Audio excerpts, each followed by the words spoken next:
پیروزی عدالت حقانیت مقاومت ایران.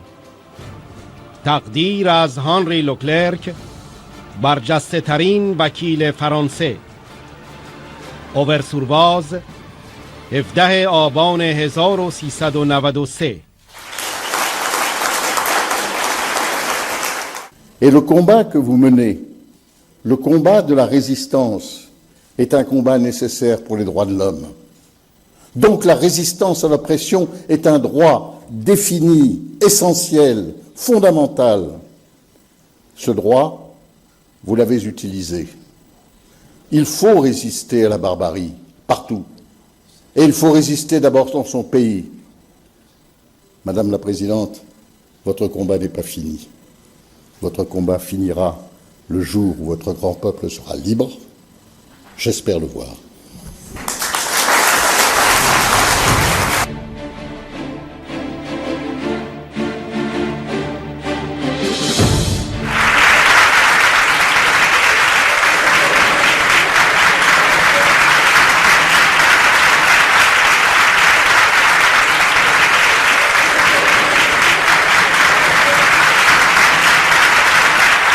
Cher Maître Henri Leclerc, Mesdames et Messieurs, chers amis, partout dans le monde où les droits de l'homme sont violés et quand il n'y a pas de liberté ni de sécurité, il n'existe qu'une seule solution, c'est de résister.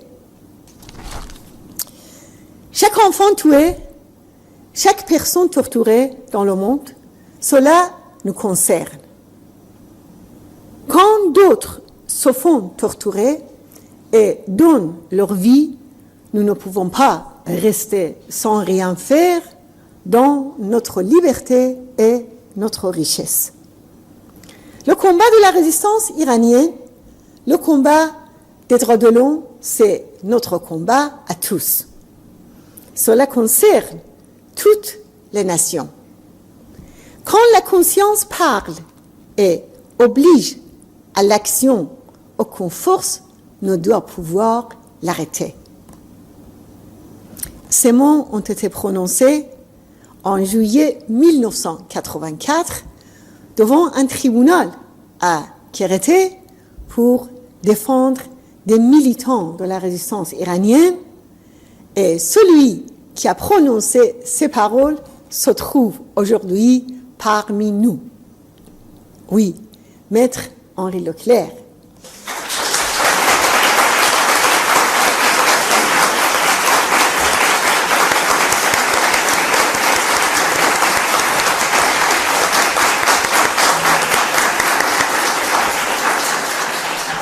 Maître Henri Leclerc est devenu un symbole de la conscience et de la justice en France. À cette époque, personne ne pouvait savoir que 20 ans plus tard, ce sera encore Henri Leclerc qui allait se dresser face à l'injustice faite à la résistance iranienne en France.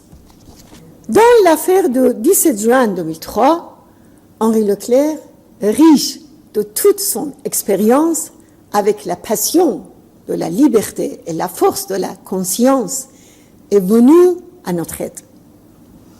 Cette fois, sa tâche la plus importante a été de défendre la légitimité de la résistance du peuple iranien pour le renversement de la dictature religieuse. La défense de Maître Henri Leclerc, président honoraire de la Ligue des droits de l'homme, était fondée sur les acquis de la Révolution française et de la Déclaration des droits de l'homme et du citoyen.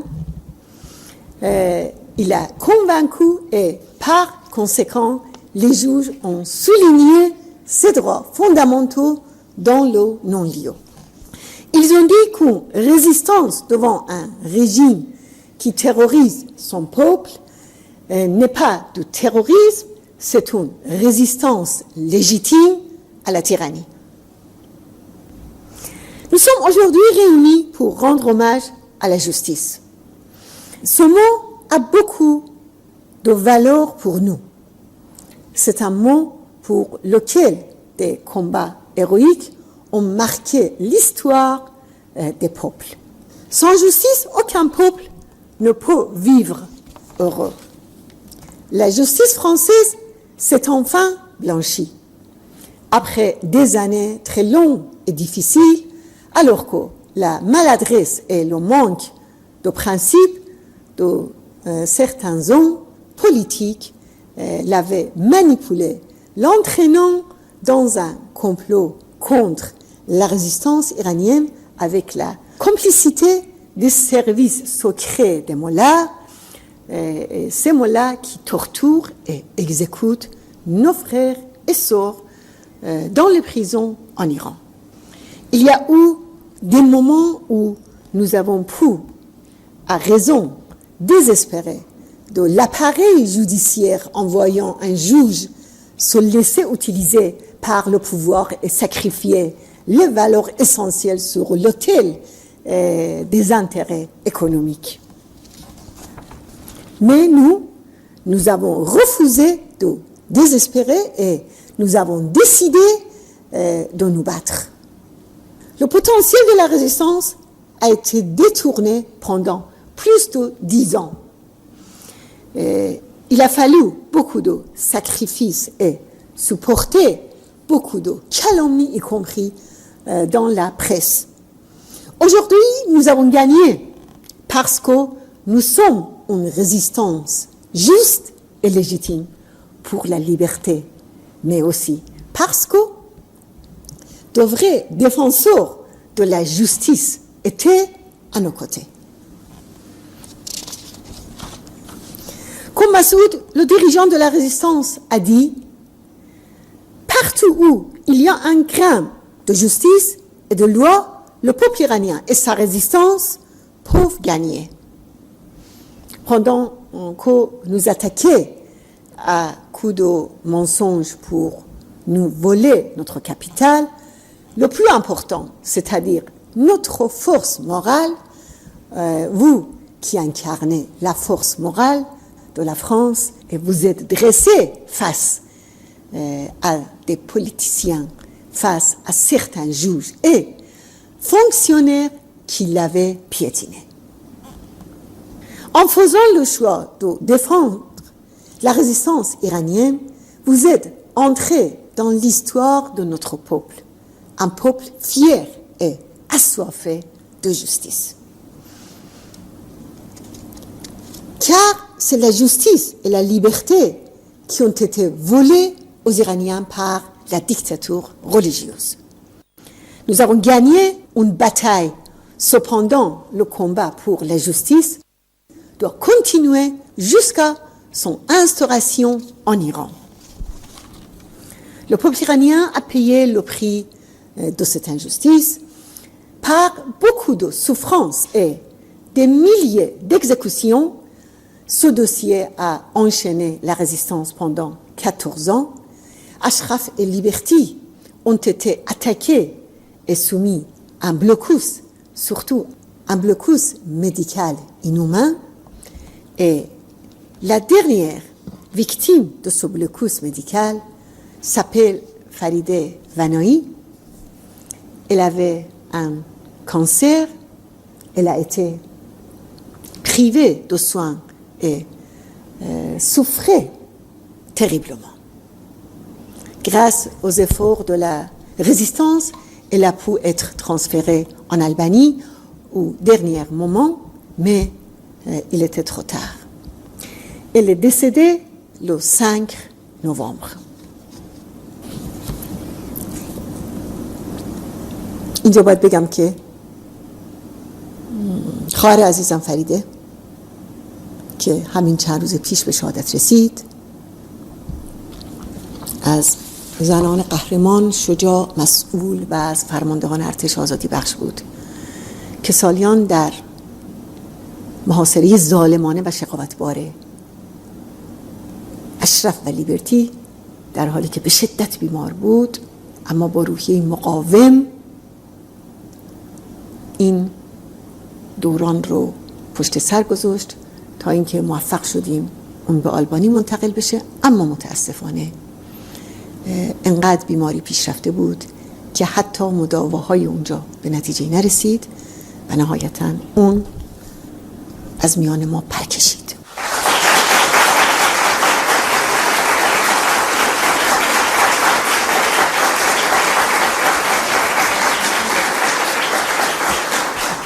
هر یک از اونها دست کم 3 دهه با هیولای فاشیسم دینی مبارزه کردند. پایداری و شجاعت و فداکاری اونها، ورزش‌های انسانی درخشانی که در خلق اون سهیم بودند، افتخار جامعه ایران و سرمشق بسیار عالی برای جوانان ایران و شما جوانان در مبارزه برای کسب آزادی. Une fois de plus, je demande à la communauté internationale d'appliquer nos demandes pour Liberty. Reconnaître Liberty comme un camp de réfugiés sous l'égide de l'ONU. Lever le blocus, en particulier le blocus médical. Faire assurer le minimum nécessaire à la sécurité et la santé des habitants tant qu'ils sont en Irak. Libérer les otages qui sont retenus depuis le 1er septembre 2013. Et faire en sorte que l'ONU ouvre une enquête sur le massacre d'Ashraf et fasse juger les responsables. Chers amis, aujourd'hui en Iran, les femmes brûlées à l'acide demandent justice. Les familles de tous ceux qui ont été pendus ou fusillés parce qu'ils pensaient autrement demandent justice. Les familles des victimes, comme Reyhaneh, pendues pour s'être défendues contre son violeur, demandent justice. Les femmes, les jeunes, les minorités religieuses et ethniques et tous ceux qui sont privés de liberté, d'égalité et de bonheur demandent justice. Mais ce régime ne peut pas rester au pouvoir sans exécuter la jeunesse et réprimer les femmes. Car il est très fragile, car il a peur d'un peuple prêt à se soulever. Ce régime est le principal parrain de l'intégrisme et du terrorisme et du Daesh. Il exporte ses contre-valeurs et sa cruauté en Irak, en Syrie et partout ailleurs. C'est un besoin vital pour lui, car il est plongé dans ces crises politiques, sociales et économiques. Les mollahs insistent aussi sur la fabrication de la bombe atomique, car ils ne sont pas sûrs de leur avenir et ils voient dans la bombe une garantie de survie. L'an dernier, le 24 novembre, un accord provisoire a été signé avec l'Occident pour la durée d'une année. Cela devait aboutir à un accord global pour mettre fin à la fabrication de la bombe. Mais, à un certain moment, le guide suprême des mollahs, Ali Khamenei, a changé de ton. C'est quand le régime a compris que son gouvernement fantoche en Irak se faisait renverser. Les mollahs ont senti le danger et ils sentent que l'effet d'un accord atomique est devenu plus que jamais comme un poison mortel pour leur régime. Un autre facteur qui a rendu les mollahs plus arrogants, ce sont les concessions à répétition des gouvernements occidentaux dans les négociations. Les Occidentaux se sont abstenus d'insister sur les résolutions du Conseil de sécurité de l'ONU et ont augmenté le nombre de centrifuges qu'il peut posséder. C'est pourquoi le régime est encouragé à obtenir davantage de concessions ou à gagner du temps pour garder ouverte la voie à la bombe atomique. À présent, il reste seulement 2 semaines avant l'accord final. Au nom de la résistance du peuple iranien, je mets en garde les gouvernements occidentaux. Il ne faut pas faire de concessions à ce régime. Tout accord doit comprendre l'application complète des résolutions du Conseil de sécurité de l'ONU, l'arrêt de l'enrichissement, la fermeture des sites de Fordow, Arak et Natanz et des inspections internationales de sites suspects en Iran. Les pays occidentaux ont gardé le silence devant la montée des violations des droits de l'homme en Iran et l'ingérence dramatique du régime dans la région pour plaire aux mollahs pendant les négociations. Cela a conduit le régime iranien à être encore plus arrogant pendant les négociations nucléaires. C'est pourquoi tout accord doit aussi comprendre l'arrêt des exécutions et de la torture en Iran et la fin de la politique expansionniste des mollahs dans la région. Chers amis, notre combat continue pour mettre un terme au phénomène néfaste de l'intégrisme et de l'abus de l'islam par les mollahs jusqu'à l'instauration en Iran d'un système démocratique respectant des libertés individuelles, des valeurs universelles, du pluralisme et de la séparation de la religion et de l'État, de la liberté de culte et surtout de l'égalité entre les femmes et les hommes. Ce jour-là, nous serons heureux de vous accueillir dans cet Iran libre et de vous rendre un véritable hommage, celui du peuple iranien. Je vous remercie.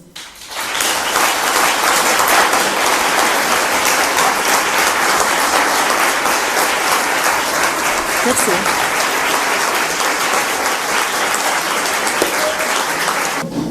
Madame la Présidente, chers amis, vos propos m'ont touché comme vous le pensez.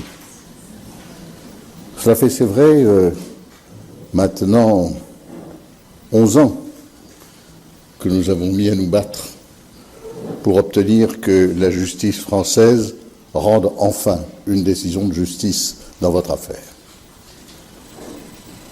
J'ai été fier et heureux de pouvoir vous aider et d'aider à cette occasion le peuple iranien. Le peuple iranien est un grand peuple. J'ai appris à le connaître il y a bien longtemps, il y a près de 50 ans, lorsque des amis iraniens exilés en France sont venus me parler des souffrances de ce peuple sous le régime du Shah. Nous organisions déjà d'ici un soutien à la lutte de ceux qui étaient arrêtés, torturés, emprisonnés, tués par la Slovaque. Et je les ai vus, et nous avons tous été heureux quand ils sont partis au moment de la Révolution.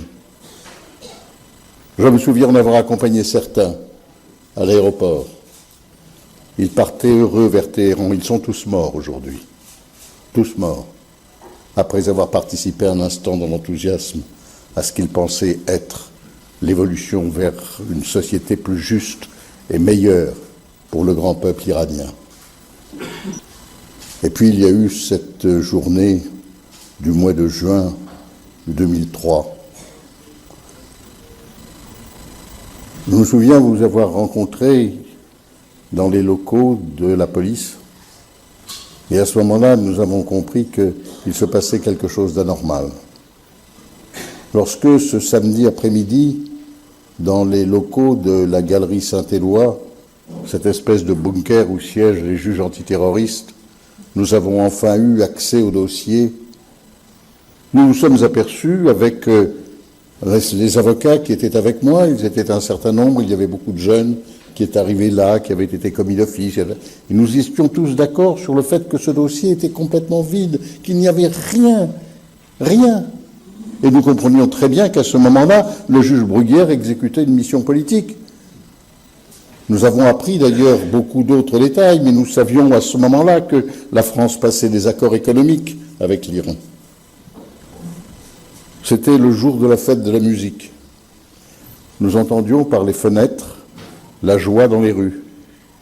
Nous allions jusqu'à l'Hôtel-Dieu pour essayer de visiter ceux qui étaient malades et qui étaient internés dans la salle Cusco de l'Hôtel-Dieu. Et puis nous avons vu les juges vous placer en détention, les uns après les autres. Et nous sommes sortis au petit matin, le dimanche,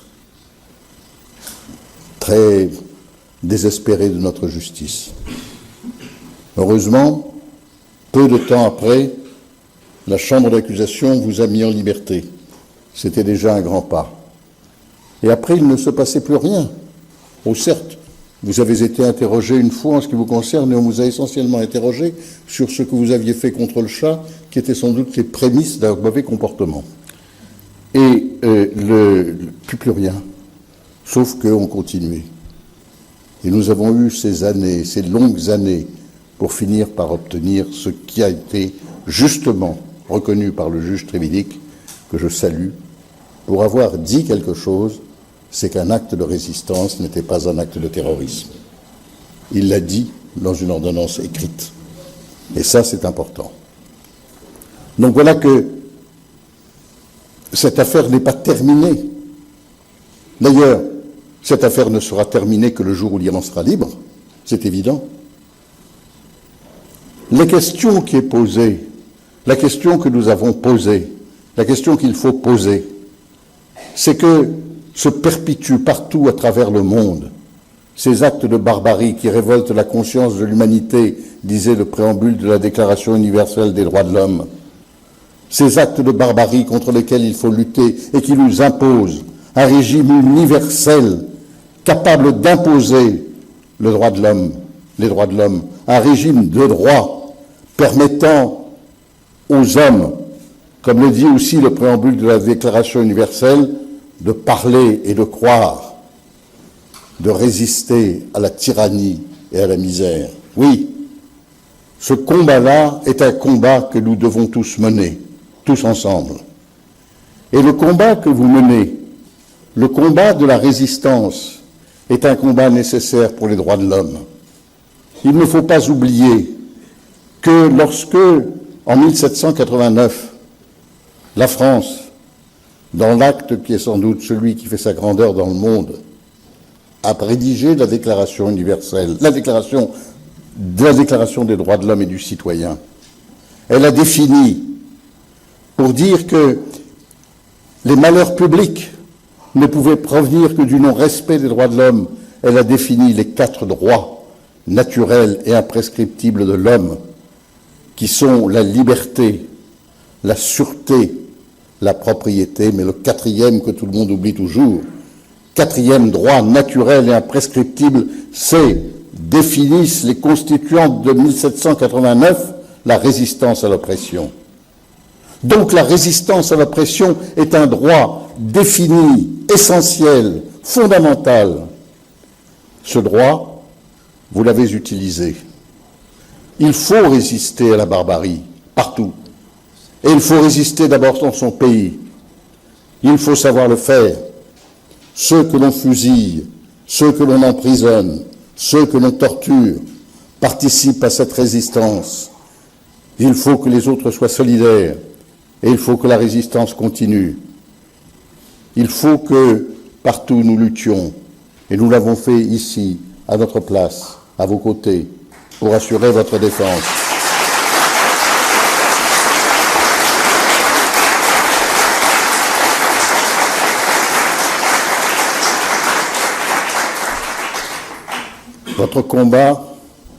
Votre combat est celui de tous ceux qui, dans le monde, ne supportent plus la barbarie, les horreurs, les réfugiés, les massacrés, ceux que l'on égorge, ceux que l'on tue à coups de pierre, ceux que l'on fouette.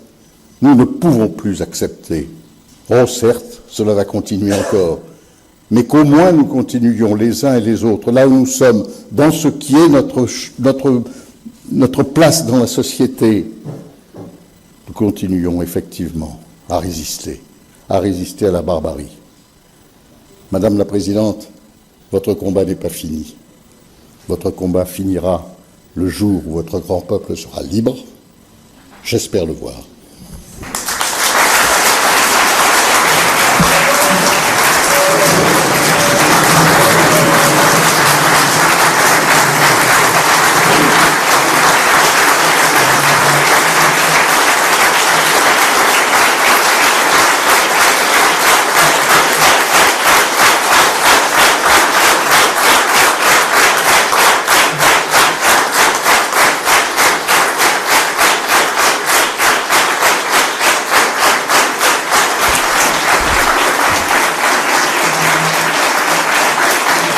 Merci beaucoup, merci.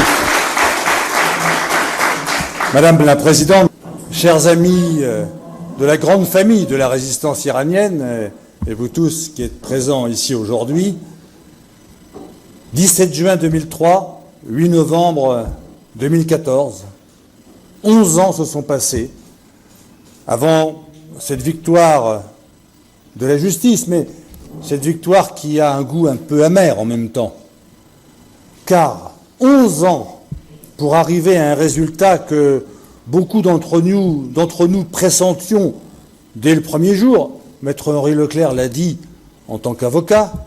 Moi, je l'ai ressenti en tant que maire immédiatement que le dossier serait vide et qu'évidemment, c'était une manœuvre. Je ne savais pas encore exactement pourquoi le jour même de cette manœuvre, mais je sentais bien que c'était une manœuvre en tout cas pour entraver, pour retarder, pour empêcher l'action de la résistance iranienne. Car c'était bien cela. Et de ce point de vue, victoire, mais victoire au goût amer, car en même temps, 11 ans d'efforts pour arriver à cela et 11 ans qui n'ont pas été consacrés à l'essentiel, c'est-à-dire au renversement du régime iranien, à l'instauration d'une démocratie en Iran et à la libération du peuple iranien qui le mérite tant. Et cette victoire, si elle a mis beaucoup de temps, elle est l'alchimie entre trois composantes. D'abord, Madame la Présidente, votre détermination, la vôtre au sens large, celle de toute la résistance iranienne, votre combat, votre persévérance, jour après jour. Et puis deuxième élément, la mobilisation populaire, ici, dans la ville, et puis très rapidement au-delà, dans le département, dans le pays. Effectivement, les gens se sont dressés. On s'est exprimé à quelques-uns, mais la population spontanément est venue et spontanément a pris fait et cause pour vous, voyant bien une immense injustice qui vous frappait. Et puis troisième élément, évidemment, le combat des avocats. Et je veux saluer bien sûr Maître Henri Leclerc et les autres avocats qui ont travaillé sur ce dossier très très vite. Et c'est en fait la conjonction de ces trois éléments qui a permis d'arriver à ce résultat. Mais comme je le dis, 11 ans. 11 ans. Et je veux ici relier tous vos combats, parce que il y a eu le combat, bien sûr, pour arriver à ce non-lieu, mais nous partageons aussi tous les autres combats. Le combat contre l'arme nucléaire aux mains d'un gouvernement qui n'en est pas digne.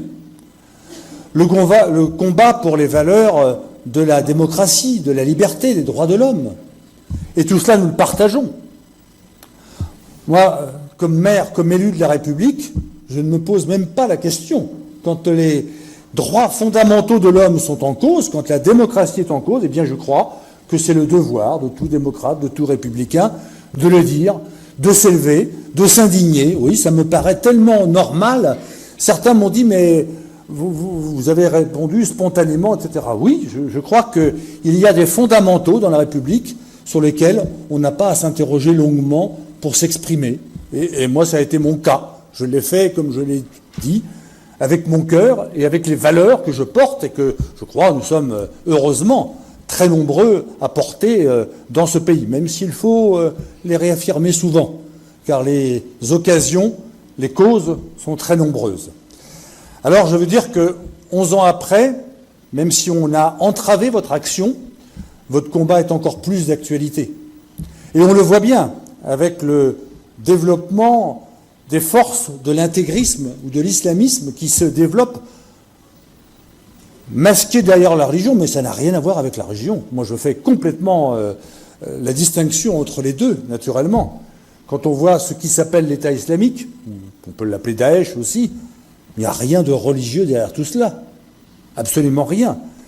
Et donc, ces combats qui sont aujourd'hui en Irak, en Syrie, en Libye, dans plein de pays, ces combats, nous les partageons évidemment très fortement, et nous devons les uns et les autres être solidaires dans tout ce combat qui finalement ne porte qu'un mot, le combat pour les droits de l'homme, le combat pour le respect de la dignité humaine, le combat pour la démocratie.